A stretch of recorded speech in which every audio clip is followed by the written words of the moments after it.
तो शुरुआत करते हैं कि स्टोरी के साथ। आप सबको पता है, जब आप सब हिस्ट्री पढ़ते हो क्लास 11th में, बच्चे जब, या क्लास 8th में, 9th में, 10th में जब हिस्ट्री पढ़ाई जाती है तो उसमें एक नाम आता है सिकंदर का, द ग्रेट सिकंदर। तो शुरुआत इनके साथ करते हैं, एक एग्जाम्पल के साथ समझेंगे भारतीय संस्कृति को सिकंदर के साथ। तो तीसरी शताब्दी में, यानी कि 3rd सेंचुरी ऑफ हिस्ट्री, उसमें क्या हुआ था कि जो सिकंदर है वो विश्व विजेता के रूप में, यानी कि पूरे वर्ल्ड को जीतने के रूप में अपने देश से बाहर निकला और देखते ही देखते यूरोप, अफ्रीका और धीरे धीरे पूरे मध्य एशिया तक उसने लगभग 80 से ज़्यादा देशों को जीत लिया। और उसका आगमन हुआ भारत के आसपास, उत्तरी भारत के आसपास। तो जब भारत की उत्तरी सीमा के आसपास सिकंदर आया तो उस टाइम पे उसने पंजाब के ऊपर हमला किया, जिसमें बहुत ज़्यादा खून खराबा हुआ। और ये सब होने के बाद, क्योंकि उस टाइम पे एक ऐसी बीमारी फैल रही थी जो काफ़ी ज़्यादा खतरनाक थी, जैसे आज के टाइम पे आप देख रहे हैं डेंगू और टाइफाइड बहुत ज़्यादा हो रहा है, उस टाइम पे भी ऐसी एक म्यादी बुखार, एक ऐसा ही बुखार उस टाइम पे फैल रहा था। तो क्योंकि बीमारी तो ये नहीं दिखती कि कोई गरीब है और कौन शासक है, कौन अमीर है, तो सिकंदर भी इस बीमारी की चपेट में आ गया। और ये बुखार इतना खतरनाक था कि सिकंदर, जो 80 से ज़्यादा देशों का राजा था, उसकी तबीयत इतनी ख़राब हो गई कि उसको पल पल ये लगने लगा कि जैसे मृत्यु अब बिल्कुल समीप आ चुकी है। इतना सब कुछ होने के बाद भी उसने जो अपने देश के जो सबसे अच्छे वैद्य थे उनको बुलवाया, लेकिन कितने ही वैद्य आए, लेकिन सिकंदर की तबीयत में कोई आराम नहीं पड़ा। क्या हुआ कि एक भारतीय संत वहाँ से गुजर रहे थे, जिन्होंने सिकंदर को देखा और बीमार, इतनी बुरी अवस्था में देखा कि उसकी अवस्था यह थी कि वह एक गिलास पानी भी नहीं खुद से पी पा रहा था। जब भारतीय संत ने सिकंदर को इस तरीके से देखा तो उन पर दया आई सिकंदर पे, और भारतीय संत सिकंदर के पास गए। तो सिकंदर ने पूरी, क्योंकि वो शासक था तो एक अहंकार शासक के अंदर उस टाइम पर विद्यमान था उसके अंदर, तो उसने बोला कि तुम्हारी इतनी हिम्मत कैसे हुई कि तुम मेरी आज्ञा के बिना ही मुझे देखो और मेरा उपचार करने की सोचो, मुझे पहले आज्ञा लो। तो भारतीय संत क्योंकि बहुत समझदार था, तो उसने बताया कि तुम्हारी जो तबीयत है वो बहुत ज़्यादा ख़राब है और ऐसी तबीयत में तुम्हें इतनी ज़ोर से चिल्लाना बोलना शोभा नहीं देता, तुम शांत रहो, तुम्हें ठीक हो जाओगे जल्दी से। तो जो सिकंदर को विश्वास नहीं था कि ये भारतीय संत मुझे ठीक कर सकता है, क्योंकि जैसे ही भारतीय संत उसके कमरे में आए तो बिना भारतीय संत ने उसको हाथ लगाए, जैसे उसने हाथ दिया कि मेरे हाथ नवज पकड़ के देखो कि उपचार करने के लिए नवज पकड़नी पड़ती है, तो भारतीय संत ने नवज भी नहीं पकड़ी और आंखों से ये बता दिया कि तुम्हें म्यादी बुखार है और इसका जो उपचार है वो उपचार भी उसने बता दिया। और देखते देखते सिकंदर ठीक हो गया। तो जब सिकंदर ठीक हो गया तो सिकंदर को बहुत इस चीज़ का अचंभा हुआ कि भारतीय संत जिसने मुझे टच भी नहीं किया, उसकी इतनी शक्ति है, उसके अंदर उनको इतनी नॉलेज है वेद शास्त्र भारतीय संस्कृति के अनुसार कि उन्होंने मुझको बिना टच किए ही मुझे ठीक कर दिया। तो वो अचंभे में आ गया। लेकिन ये अचंभा भी था और कहीं ना कहीं जो सिकंदर है उसकी अब आँखें भी खुलने लगी थी।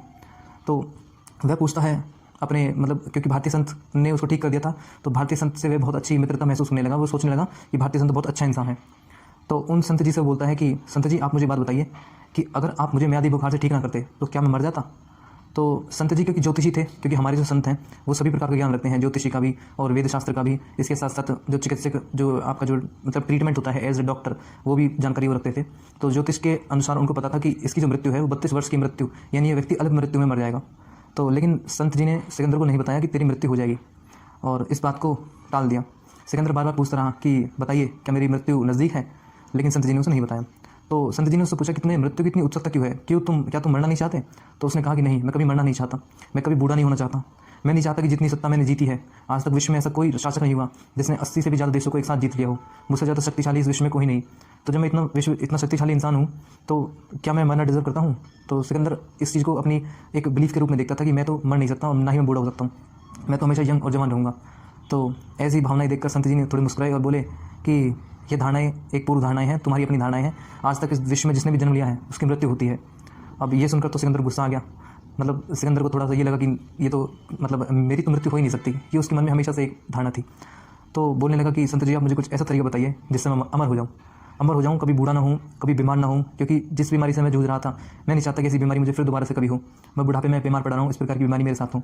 आप मुझे कुछ ऐसे नुस्खे बताइए जिससे मैं हमेशा ठीक रहूँ, जवान रहूँ, अच्छा रहूँ। तो संत जी ने कहा कि जैसा मैंने तुम्हें पहले बताया कि इस विश्व में कोई ऐसा नहीं है जिसकी मृत्यु ना हो, बूढ़ा ना हो।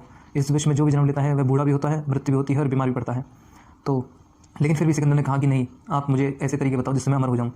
तो संत जी ने बोला कि ठीक है, अब मैं आखिरी बार तुमसे मिलने आया हूँ और आखिरी बार में मैं तुम्हें बताता हूँ कि ऐसे अमर होने का तरीका क्या है। तो संत जी बोलते हैं कि एक गुफा बताते हैं, जो पोरस की गुफा थी उस टाइम पे, कि आपको वहाँ पे जाना है और याद रखना कि कोई सैनिक तुम्हारे साथ ना जाए, तुम्हें अकेले ही वहाँ पे जाना है। और उस गुफा के अंदर एक छोटा सा जलाशय है जहाँ से तुम्हें 7 अंजलि भर के 7 बार वहाँ से पानी पीना है। तो ठीक है, सिकंदर वहाँ पे गया और सारे सैनिकों को पीछे छोड़ गया और गुफा के पास गया, गुफा में जलाशय के पास गया। और जहाँ जैसे उसमें पानी पीने लगा तो एक आवाज़ आती है, एक प्रेत की आवाज़ आती है कि नहीं नहीं, ये पानी मत पीना। तो सिकंदर सोचने लगा ये कौन है, तो वो एक प्रेत था। प्रेत मीन्स भूत, जिसका शरीर नहीं होता, जिसकी सिर्फ आवाज़ होती है, सब कुछ होता है लेकिन शरीर नहीं होता उसका। तो उसने बोला कि पानी मत पीना।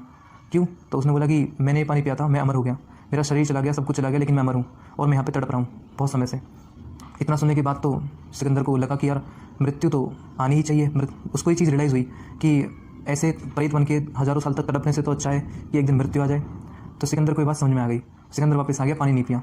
और फिर जब सिकंदर वापस आके संत से मिलता है तो संत को बताता है, तो संत उसको ये सब चीज़ें बताते हैं, जो स्पिरिचुअल नॉलेज होते हैं उसको स्पिरिचुअल नॉलेज देते हैं।